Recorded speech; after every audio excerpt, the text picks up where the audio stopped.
আমি তো এই মুহূর্তে ওখানে থাকতে পারলে আমার নিজেরই ভালো লাগতো, কিন্তু আমি তো জানিই না যে আজকে আমাকে এভাবে আমি টেলিভিশনে দেখেই আমি এখন ইন্টারভিউ দিচ্ছি। সুতরাং দেখা যাক,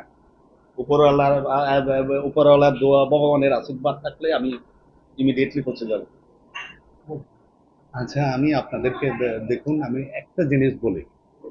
এই যে 5 তারিখ যে বিপ্লবটা ঘটল, কারা ঘটিয়েছে? যৌবন এই বিপ্লবটা ঘটিয়েছে। আমরা এটাকে ছাত্রও বলতে পারি, জনতাও বলতে পারি, বাট যৌবন এই যে বিপ্লবটা ঘটিয়েছে, এই বিপ্লবটা প্রয়োজন ছিল। কেন প্রয়োজন ছিল সেটা আমরা সবাই জানি। সুতরাং এই ওদিকে আর যাব না। বাট একটা জিনিসকে আমি আজকে রিকগনাইজ করতে চাই, সেই রংপুরের এই ছেলেটা, আবু সাহেব। এই ছেলেটাকে আমি তার মৃত্যুতে আমি সচক্ষে দেখেছি, আমি টেলিভিশনে দেখেছি, বহুবার দেখেছি। আমার খুব মায়া লেগেছে, আমার খুব ইয়ে লেগেছে। যে আমি আপনাদেরকে বলি যে রক্ত অনেক ঝরেছে, আমাদের আর রক্ত ঝরানোর দরকার নাই। আমি এমনিতেই চিটিয়াং হিল টেক্সের মানুষ, আমরা চিটিয়াং হিল টেক্সের অনেক ইতিহাস আমরা জানি। বাট আমি এই মানে এইভাবে যে আহ, মানুষ যে মারা যেতে পারে, মারা যেতে হয়, অকল্পনীয় এটা। যাই হোক, এটা দায়িত্বটা মহান দায়িত্ব। আমি শুধু আমার কৃতজ্ঞতা প্রকাশ করছি যারা এর মানে সিলেকশনের বিষয়ে যারা সংশ্লিষ্ট ছিল। আমি আমাদের নোবেল লরিয়েট ইউনুস স্যারকে আমি ধন্যবাদ জানাই যে এই দায়িত্বটা নিয়েছেন। উনি আমাদের ইমেজ, আমি ফরেন সার্ভিসে কাজ করেছি, সুতরাং আমি জানি আমাদের এই যে আমাদের দেশে একটা ইমেজ বিল্ড আপ দরকার, যেটা উনি বিল্ড আপ করে দিতেন বা পারবেন, এটা আমি মনে প্রাণে বিশ্বাস করি।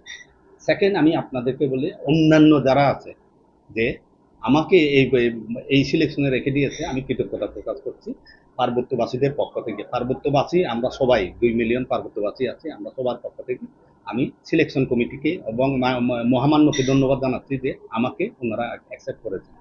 আমি মনে প্রাণে চেষ্টা করব যে চিটাং হিল টেক্সের মেসেজগুলি যেন আমি ঢাকায় তাদের কাছে পৌঁছে দিতে পারি। মেসেজের কমতি হবে না, বাট আমি এখানকার মেসেজগুলি তাদের ওখানে যাতে যথাযথভাবে পৌঁছাতে পারে, এই বিষয়ে আমার কোনো দ্বিধা থাকবে না। এবং আপনারা আরেকটা প্রশ্ন করলেন যে আমার এজেন্ডা কি হতে পারে। আপনারা জানেন যে এই এলাকাতে গরিব মানুষ সবচেয়ে বেশি।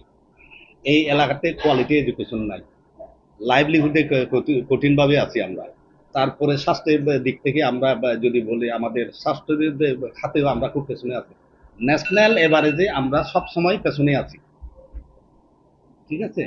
সুতরাং আমি চেষ্টা করব যে আমার এজেন্ডা হবে কোয়ালিটি এডুকেশন, লাইভলিহুড ডেভেলপমেন্ট। আর একটা বিশেষ জিনিস আছে আমাদের চিটাং হিল টেক্সে।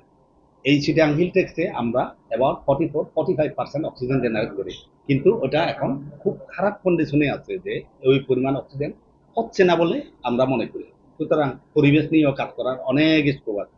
সুতরাং আমার ইয়েটা হচ্ছে শিক্ষা, স্বাস্থ্য বা লাইভলিহুড আর পরিবেশ, এগুলি আমি সিরিয়াসলি দেব। আর তাছাড়া আরেকটা জিনিস আছে যেটা আমাদের চিন্তা ভাবনা করতে হবে, সেটা হচ্ছে এই এলাকার শান্তি নিয়ে চিন্তা ভাবনা করতে হবে, এবং এখানে একটা এগ্রিমেন্ট হয়েছে, ওই এগ্রিমেন্টটা নিয়েও চিন্তা ভাবনা করতে হবে। সুতরাং আমি মনে করি যে এটা যদি আমাকে যে নমিনেশনটা দিয়েছে, সিরিয়াসলি কাজ অনেক এখানে। আমি যে জিনিসটা মনে করি, আমি এখন থেকে না, আমি আমি বহু আগে থেকে বলতেছি, আমাদের এই এলাকায় কিছু জিনিসের দরকার আছে। কি কি দরকার আছে? Good governance, empowerment of local institutions, এগুলি খুব জরুরি। আজকে যদি গুড গভর্নেন্স থাকতো, লোকাল ইনস্টিটিউশন যদি আজকে এম্পাওয়ার হতো, রেসপন্সিবিলিটি তারা বুঝতে পারত যে এই অঞ্চলের মানুষের ভাগ্য উন্নয়নের জন্য তাদের কি কাজ করতে হবে। সুতরাং আমিও শুনেছি, আমিও জানি, সেভাবে মানুষের ইচ্ছা মতো হয়তো বা কাজ হয় নাই। বাধা কতটুকু আছে আমি জানি না সেটা, কিন্তু আমি আপনাদেরকে বলি, আমার পররাষ্ট্র মন্ত্রণালয়ে চাকরি করার সূত্রে জীবনে আমি অনেক টুরিস্ট কান্ট্রিতে পোস্টিং করেছি, অনেক টুরিস্ট কান্ট্রিতে গেছি। আমার আইডিয়ার কম নাই। দেখি স্কোপ পেলে এটাকে এক্সপ্লোর করিয়ে দেব, সো দ্যাট মানে এখানকার লোকজন লাইভলিহুড ডেভেলপ হয়।